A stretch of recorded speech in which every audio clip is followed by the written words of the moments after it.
Kabupaten Belitung. Dan di sebelah saya adalah Ibu Kepala Sekolah TK PAUD Terpadu Negeri Pembina Tanjung Pandan, Ibu Neneng Trisnayati.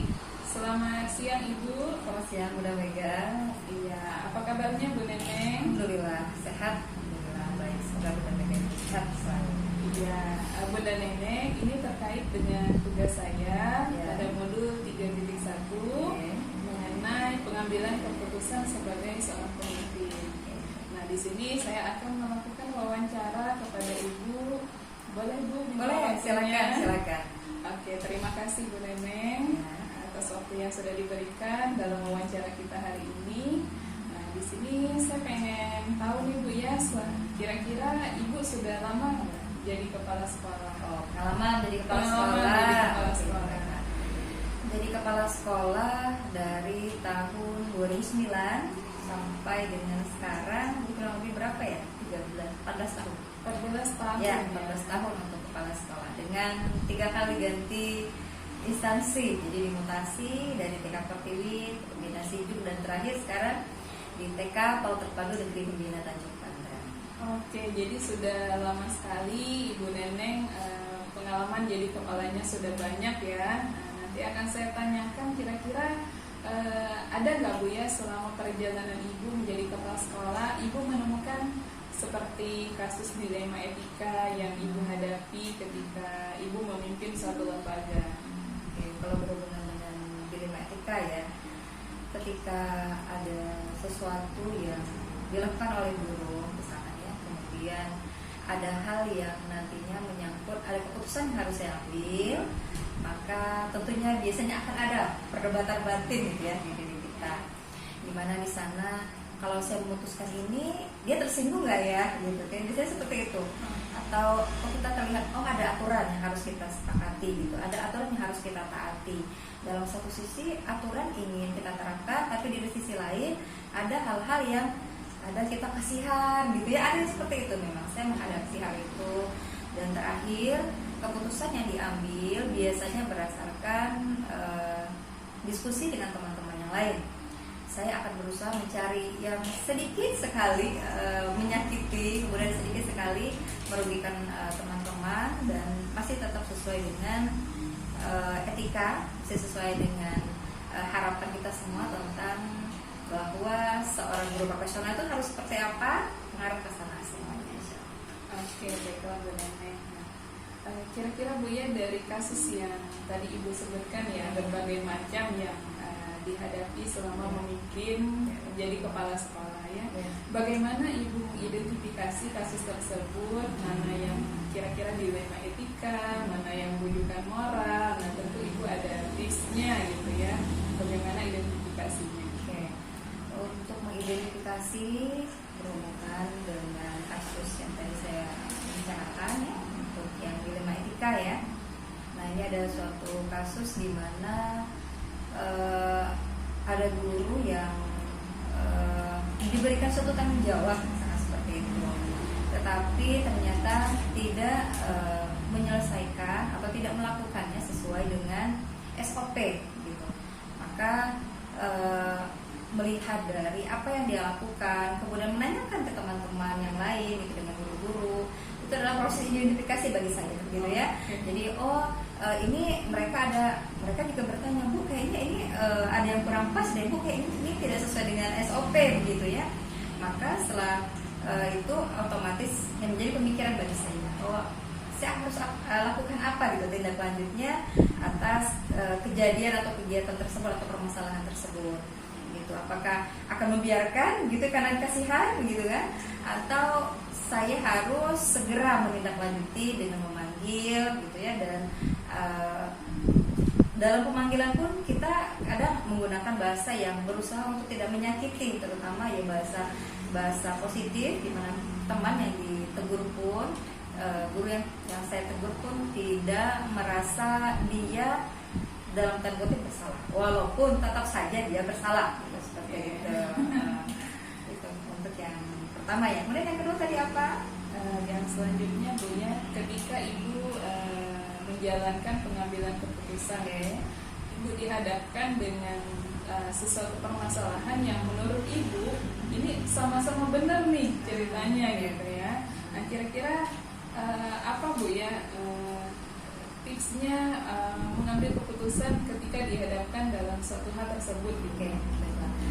Untuk mengambil suatu keputusan, kita bisa mengatakan ini benar, itu pun benar gitu, dengan kacamata yang berbeda gitu ya. Kadang pada satu sisi guru mengatakan inilah Bu yang benar, orang mengatakan ini Bu yang benar gitu. Nah, saya lebih fokus kepada, karena di dalam pembelajaran atau peningkatan mutu pendidikan itu fokusnya kepada siswa, maka apapun itu tetap bermuara ke sana. Bila itu dari beberapa keputusan yang menurut kita itu benar, cari mana keputusan yang memang lebih mengarah untuk siswa. Jadi fokusnya kepada siswa, bukan lagi fokusnya karena kasihan dengan guru. Benar memang guru tersebut perlu kita kasihani, tapi mana yang lebih prioritas adalah siswa. Jadi arahnya kepada keputusan ke arah sana. Walaupun dua-duanya betul gitu ya, dua-duanya benar, tapi ada yang menjadi prioritas bagi kita dan siswa itu lebih prioritas. Seperti itu. Jadi lebih berpihak kepada siswa. Betul, berpihak kepada siswa. Kalau bahasa sekarang berpihak kepada peserta didik. Oh, Ya. Sama ya. Nah, selanjutnya Bu ya, selama ini ada nggak Ibu menerapkan langkah-langkah dalam pengambilan keputusan terkait dengan kasus dilema etika yang selama ini mungkin pernah dialami ya, seperti apa? Itu ada nggak langkah? Oke, langkah-langkahnya ini yang pengalaman di lapangan ya. Saya mungkin teori saya kadang suka lupa ya Bu ya, tapi secara di lapangan berawal dari mengidentifikasi, kemudian menanyakan kepada teman-teman, kemudian melihat lagi seperti apa sih sebenarnya kesepakatan yang kita buat dari awal, kemudian berdiskusi bersama, refleksi sebenarnya juga dilakukan di sana.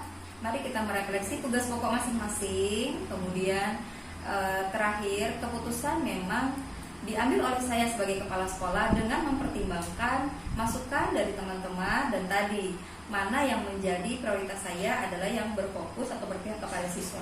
Nah itu yang menjadi keputusan terakhirnya, itu seperti itu. Ya, dalam praktek di lapangannya tentu banyak hal yang dilalui memang dari masukan dari kita. Tidak boleh condong kepada satu pendapat gitu. Banyak di sekolah kita banyak sekali guru, dan saya harus netral, tidak bisa dari satu guru maka saya harus terima gitu. Jadi saya harus mempertimbangkan juga pendapat yang lain. Terakhir keputusannya itu tetap fokusnya kepada siswa, dan semua guru tetap harus mengetahui mengapa keputusan itu diambil, sehingga keputusan itu bukan karena egoisnya saya, tapi karena kebutuhan untuk siswa. Seperti itu Bunda Mega, kayaknya untuk secara umum ya. Seperti itu. Oke. Ya, sangat lengkap sekali dijelaskan dari Bunda Neneng. Namun dari langkah-langkah tadi yang Ibu utarakan tadi ya, ada nggak sih yang menurut Bunda selama ini langkah tersebut efektif gitu? Langkah yang paling efektif sebenarnya menurut saya adalah melakukan pendekatan secara personal, gitu. Di mana setiap individu atau setiap guru memiliki potensi di dalamnya. Jadi pendekatan secara pribadi, dalam tanda kutip, kita sudah tahu pemetaan ya setiap guru, bagaimana dia ada kompetensinya di mana, termasuk kelemahan dia di mana. Maka pendekatan secara personal itu akan lebih mudah. Kemudian ada refleksi yang mungkin teknik coaching itu bisa dimanfaatkan gitu, digunakan di sana. Baik itu secara pribadi ataupun bisa dalam forum diskusi bersama dengan mendengarkan. Mari kita refleksi, coba apa yang sudah dilakukan, gitu ya. Ke depan mau melakukan apa tindakan yang harus kita lakukan untuk perbaikan untuk langkah selanjutnya. Itu seperti itu. Jadi Ibu tadi menjelaskan dengan melakukan pendekatan personal, melalui teknik coaching maupun refleksi bersama gitu ya. Nah selanjutnya Bu ya, ada nggak sih tantangan selama ini ketika Ibu mengambil suatu keputusan tentang kasus dilema etika? Tantangan yang pernah dirasakan, karena memang ada beberapa, tetapi satu saja mungkin ya. Iya, boleh. Tantangannya itu ketika suatu keputusan sudah diambil, ternyata ada hal yang di luar dari itu gitu ya. Salah seorang itu tidak menyepakati sebenarnya gitu ya. Jadi di depan yang mengatakan iya, tapi ternyata setelahnya itu jadi ada perubahan gitu ya. Ada hal yang memang di luar dari keputusan, maka biasanya itu juga akan mempengaruhi guru-guru yang lain gitu. Maka teknisnya saya harus rapatkan kembali, mari mengingatkan kembali, karena apapun itu, baik itu keputusan, peraturan, kebijakan, teman-teman hanya butuh diingatkan. Mari kita kembali ke komitmen awal. Bila ingin dirubah, mari maunya seperti apa, begitu. Jadi tidak ada lagi mempush, ini mengatakan ibu maunya seperti ini, tidak lagi. Tapi yuk kita maunya seperti apa? Sekolah ini adalah sekolah kita bersama. Seperti itu, benar ya. Oke, sangat menarik sekali ya Bu ya perbincangan kita hari ini. Lanjut ya Bu ya. Ya, ada nggak Bu ya ketika ibu dihadapkan suatu kasus dilema etika, ada nggak sih target untuk penyelesaian kasusnya, misalnya dalam 1 hari, misalnya, atau ibu pengennya langsung diselesaikan gitu, ataukah misalnya mengikuti prosedurnya misalnya? Untuk dilema etika pada kasus tertentu yang memang urgent, maka harus diselesaikan pada hari itu. Karena kalau ditunda nanti lupa yang mana ya Bu ya, gitu ya, seperti itu. Biasanya seperti itu. Nah, jadi harus segera diselesaikan. Ada beberapa kasus yang harus diselesaikan hari itu.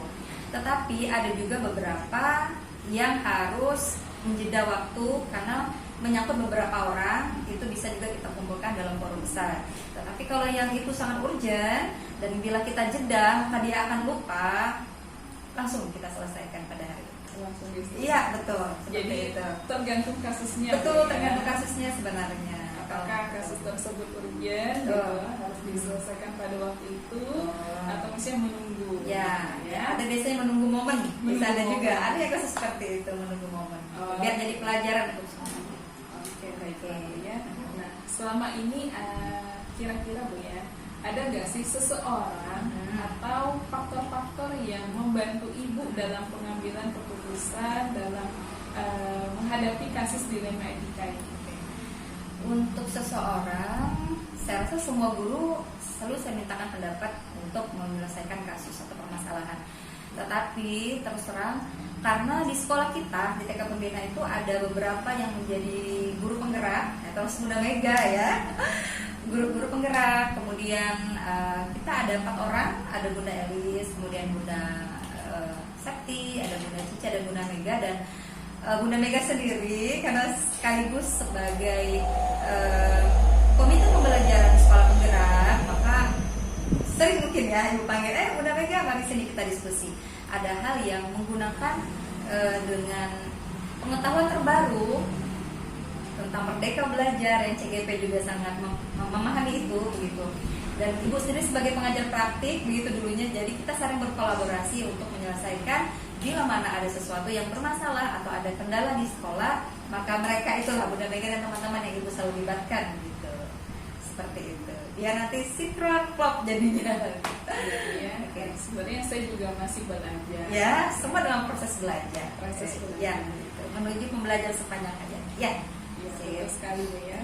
Nah, selanjutnya Bu ya, dari yang ibu ceritakan tadi terkait dengan pengambilan keputusan selama ini sebagai kepala sekolah gitu ya, tentu ada pembelajaran berharga dari pengalaman-pengalaman ibu yang telah ibu lalui. Apa saja Bu, kira-kira boleh di-sharing pengalaman yang berharga dalam mengambil keputusan ketika dihadapkan dengan kasus dilema etika? Ya. Yang pertama untuk berbagi pengalaman lah ya bagi kita. Jadi yang sangat berkesan sebenarnya untuk yang selalu diingat-ingat ketika untuk mencapai suatu keputusan dalam menyelesaikan dilema etika, maka seorang kepala sekolah itu tidak boleh egois. Itu yang menurut saya. Jadi tidak boleh dari kacamata kepala sekolah gitu. Kalaupun dilema etika itu memang ada peraturan, kita berhubungan dengan aturan etika atau bahasanya apa ya? Yang universal itu. Nilai kebajikan universal. Nilai kebajikan universal gitu. Maka kita lebih fokus ke arah sana.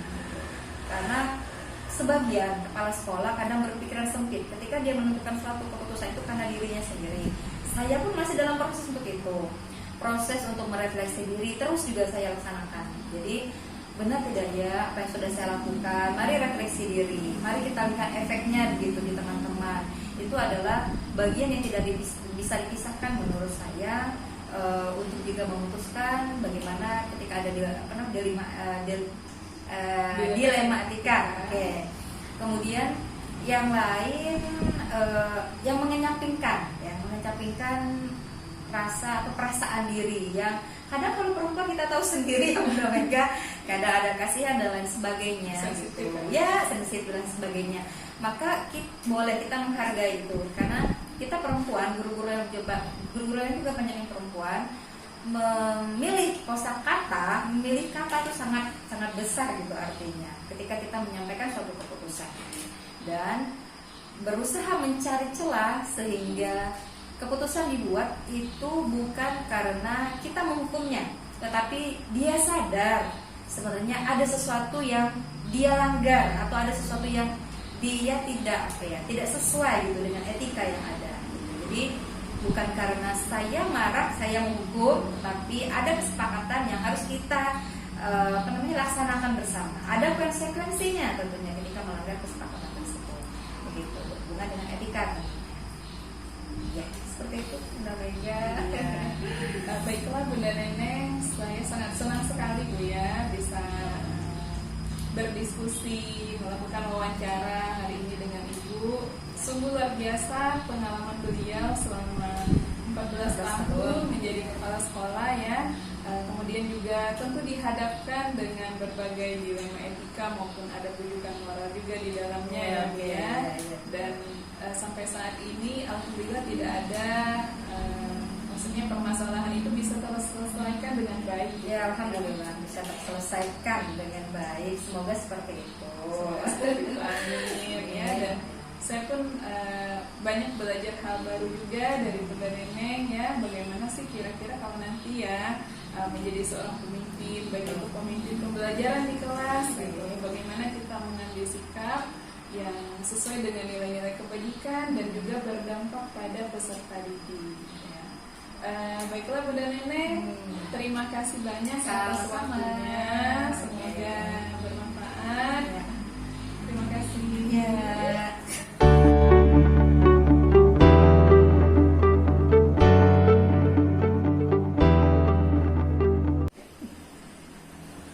Assalamualaikum Bu Munti, gimana kabarnya? Mohon maaf Bu ya mengganggu waktunya sebentar. Hari ini saya mau mewawancarai Ibu terkait dengan pengambilan keputusan sebagai seorang pemimpin. Nah, ini adalah tugas saya sebagai calon guru penggerak angkatan 7 juga, yang dimana saya diminta untuk mewawancarai 2 kepala sekolah dan salah satunya Ibu ya. Mohon Ibu berkenan untuk wawancara kita hari ini. Ya, terima kasih ya Bu ya. Bisa kita mulai Bu? Bisa Ya, baiklah. Nah, pertama kali bahwa kami di Guru Penggerak, yaitu di modul 3.1 ya. Di situ ada pembelajaran tentang pengambilan keputusan sebagai seorang pemimpin.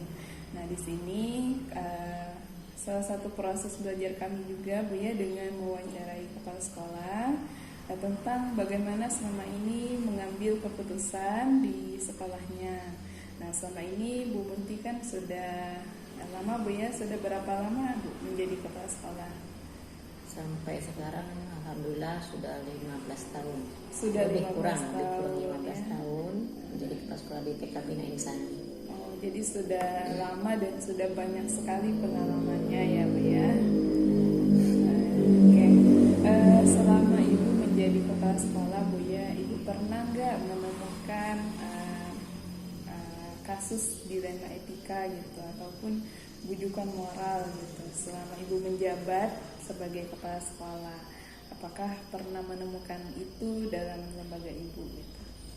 Kalau tentang kasus apa tadi dilema etika atau rujukan moral pernah ada,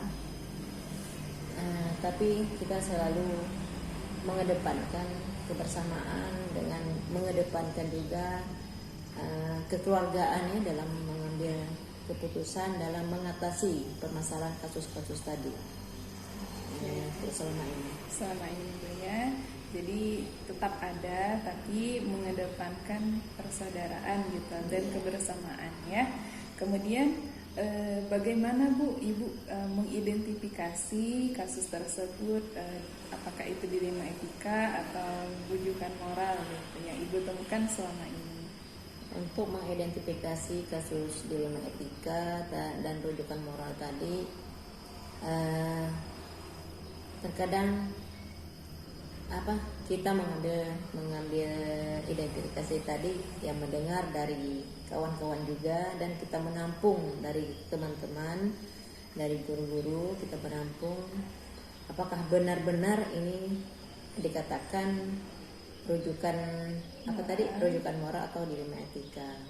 Kalau memang itu benar, ya kita langsung mengidentifikasi, menindaklanjuti kasus tersebut, dan jangan sampai kasus tersebut berlarut-larut seperti itu sih selama ini gitu ya. Jadi tidak menjadi besar.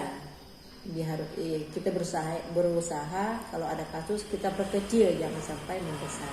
Itu sih yang selama ini yang selama ada kasus-kasus, walaupun tidak kasus seperti ini, ada kasus-kasus lain, tapi kita langsung sigap gitu ya, menanyakan kepada guru-guru, menanyakan apakah benar kejadiannya, apakah tidak, seperti itu. Oke, selanjutnya Bu ya, selama ini Bu ya, Ibu mengambil suatu keputusan di sekolah Ibu Bu ya, terutama untuk kasus-kasus yang dimana ada dua kepentingan misalnya, dan kepentingan tersebut sama-sama benarnya gitu, sama-sama mengandung nilai kebajikan. Itu pernah nggak Bu Ibu menemukan hal seperti itu gitu? Oh, saya bingung nih memilih, ini sama-sama benarnya gitu. Dan bagaimana cara Ibu menentukan keputusan tersebut gitu? Kalau untuk menentukan keputusan ya, di dalam suatu kasus itu memang ada nilai kebajikan, ada nilai tidak. Tapi kita berusaha jangan sampai kedua-duanya tadi, misalnya dalam satu kasus ada 2 orang misalnya, jangan sampai satunya misalnya dikeluarkan dan yang lain jangan sampai seperti itu. Kita merangkul kedua-duanya, kita berusaha memberikan pemahaman ya, pengertian niat awal masuk gitu, niat awal masuk ke sekolah apa gitu. Jadi kita bertanyakan niat awal dulu. Jadi kalaupun ada satu kasus dengan 2 orang gitu, seperti itu ya, kita berusaha jangan sampai kedua-duanya menjadi retak persahabatan. Pokoknya kita mementingkan tuh nilai kekeluargaan, yang ada di satuan pendidikan. Jangan sampai satu tersakiti, satunya tidak, dan satu terzalimi. Kita tidak mau kasusnya seperti itu. Kadang-kadang kepala sekolahnya yang mengalah. Wah, sabar Bu ya, Ibu jadi lebih banyak mengalah nih gitu ya kalau ada kasus seperti itu. Nah, selama ini Bu ya, ada nggak sih langkah-langkah yang Ibu lakukan gitu, ataupun prosedur gitu ya, yang Ibu lakukan ketika mengambil suatu keputusan gitu? Kalau langkah-langkah atau prosedur kadang kita ada ya.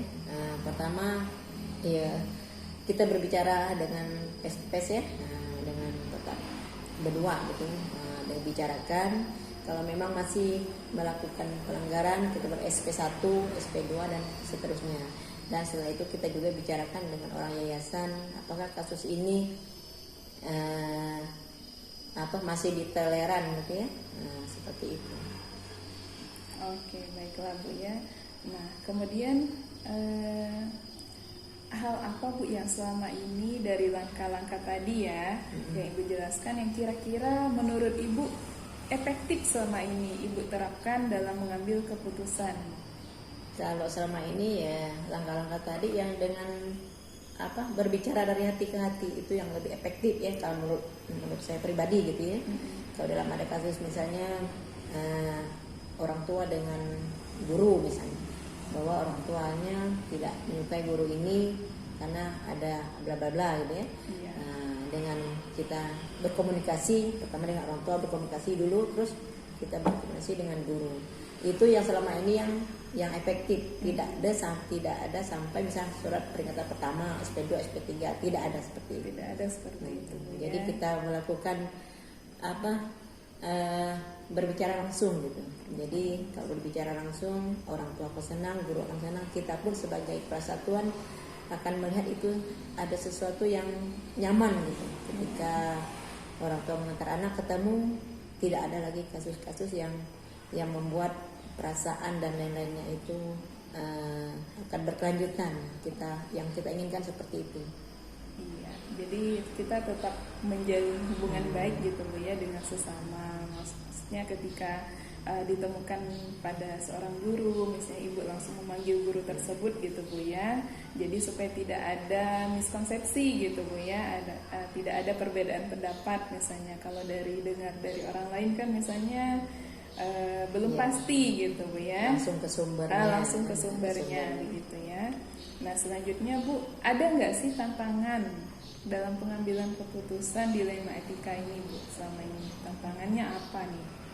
Kalau tantangan sih mungkin setelah kita mengambil keputusan ada ketidaknyamanan dalam beberapa hari gitu ya, beberapa hari, beberapa minggu. Tapi setelah itu mungkin akan bisa move on langsung satu sama lain gitu ya dalam mengambil keputusan itu.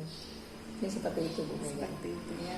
Nah, Bu, ada nggak sih dalam penyelesaian kasus ini tuh kayak tata kala atau prosedur gitu ya, dimana saya harus menyelesaikan sekarang, atau misalnya kasusnya 3 hari dulu gitu, atau misalnya ibu menjadwalkan gitu. Nah, ada nggak sih dalam penyelesaiannya ibu menetapkan waktunya kapan gitu? Untuk penetapan waktu ketika ada masalah mungkin tidak ada ya, tapi kita langsung mengambil jangan sampai kasus itu berlarut-larut. Jadi ketika kita mendengar ada kasus di antara guru, ada kasus di antara orang tua murid dan murid, kita langsung menyelesaikannya. Jadi kita misalnya informasi kita sudah dapat, nah, langsunglah kita memanggil dengan berbicara gitu ya, ada permasalahan apa dan lainnya, seperti itu sih. Kalau untuk penjadwalan khusus misalnya dalam 1 minggu, 1 bulan dan lain-lainnya, mungkin selama ini yang kami terapkan langsung langsung menanyakan. Jadi permasalahannya tadi tidak berlanjut. Oke, mantap sekali, Bu, ya. Nah, kira-kira, Bu, ya, selama ini ada nggak sih seseorang gitu ataupun faktor-faktor yang selama ini membantu Ibu memudahkan dalam mengambil keputusan ketika menghadapi kasus dilema etika? Kalau seseorang ya otomatis ya, kalau dalam satuan pendidikan itu ada seseorang yang dituakan, jadi kita bisa curhat, kita bisa bercerita. Sebenarnya sih kalau bercerita tuh bukan ya kita mengambil positifnya, karena itu satu satuan yang nanti sekolah kita ini apa yang tanggapan dari masyarakat, itu yang sering kita bicarakan. Terus bagaimana ke depannya sekolah ini mau dibawa kemana. Nah, orang itu kalau selama ini kan ada memang selama ini kan, dan mungkin ya alhamdulillah kami juga di Bina Ihsani pun ada direktur pendidikan, beliau juga yang selalu mensupport kami ya dalam kalaupun ada kasus-kasus yang seperti itu ya. Jadi beliau selalu menguatkan. Setelah itu kita bercerita, kalaupun misalnya seandainya kasus yang terjadi tidak ada penyelesaiannya, kita bawa ke yayasan, ke rapat yayasan, dan nanti yayasan juga ada beberapa orang yang memberikan masukan bahwa harus seperti ini. Nah, pernah juga dulu kita mendapatkan kasus guru yang orang tua yang tidak mau gitu ya anaknya wali kelas guru itu. Tapi alhamdulillah setelah kita berbicara dan ini dan yayasan pun juga memberi masukan, alhamdulillah bisa berjalan sesuai apa yang diinginkan. Orang tua tadi pun merasa juga senang dan guru pun merasa tidak terzalimi seperti itu. Oke, jadi melihat dari pembicaraan kita tadi ya, Ibu menjelaskan bahwa dalam penyelesaian kasus ini Ibu juga melibatkan banyak pihak gitu, Bu, ya, termasuk dari rekan guru, kemudian juga mendengar penjelasan dari yayasan juga yang membantu selama ini gitu ya. Ya, masuk-masukan. Memberikan masukan. Nah, selanjutnya Bu ya, dari yang sudah Ibu sampaikan tadi ya mengenai cara Ibu mengambil keputusan selama ini, kira-kira Bu ya, dari perjalanan Ibu, pengalaman selama 15 tahun ini, saya kira banyak sekali pembelajaran yang sangat berharga gitu.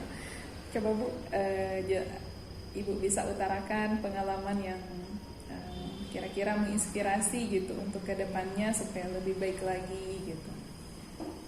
Untuk perjalanan menjadi kepala sekolah ya di Asrama Alibina Insani,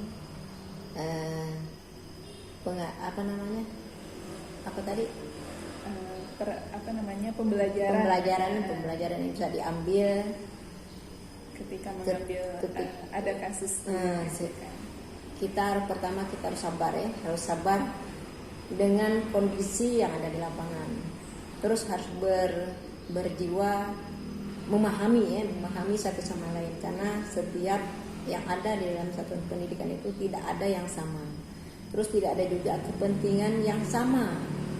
Tapi kita berusaha untuk membuat kepentingan itu satu gitu. Dari sekian banyak kepentingan, kita ingin anak didik kita menjadi anak yang berkarakter. Terus pengalaman pembelajaran yang saya ambil selama ini, pertama harus sabar tadi, terus harus memahami semua guru, harus benar-benar berlapang dada gitu ya, dari setiap permasalahan, kasus, kejadian dan lain-lainnya itu harus kita berlapang dada sambil kita mencari mana penyelesaian yang terbaik, yang semuanya ada manfaatnya. Jangan kita menyelesaikan hanya satu orang yang bisa manfaatnya hanya sedikit gitu ya, tapi kita ingin semuanya punya kebermanfaatan. Itu yang jadi pembelajaran. Setelah kita merefleksi juga sama perjalanan menjadi kepala sekolah, ya ternyata berbagai macam lah, kita harus benar-benar niatkan. Pertama kita mau mengajar itu apa, jadi kita diniatkan dulu apa yang ingin kita capai, apa yang kita ingin kita dapat gitu ketika kita menjadi guru, baik menjadi kepala sekolah. Karena kalau kita niatnya sudah baik, sudah bagus, jadi segala macam pun, baik persoalan, baik kasus-kasus tadi, itu dapat jadi pelajaran bagi diri kita sendiri, terutamanya bagi diri kita sendiri. Mungkin itu yang bisa kami ambil pelajarannya. Sebenarnya banyak pelajaran-pelajaran yang lain, mungkin di waktunya juga. Ya. Terima kasih banyak Bu Muntia, hari ini sudah bersedia melakukan wawancara bersama saya terkait dengan pengambilan keputusan sebagai seorang pemimpin. Nah, dari cerita yang Ibu sampaikan, jawaban yang Ibu sampaikan tadi ya Bu ya, saya banyak belajar sekali bahwa menjadi seorang pemimpin itu tidak mudah ternyata ya, harus sabar ya, kemudian juga kita juga harus tetap menjalin relasi ya, kemudian kita tidak bisa menentukan keputusan itu sendiri, kadang kita tentu harus melibatkan orang lain di dalamnya. Terima kasih banyak saya ucapkan kepada Bu Munti ya.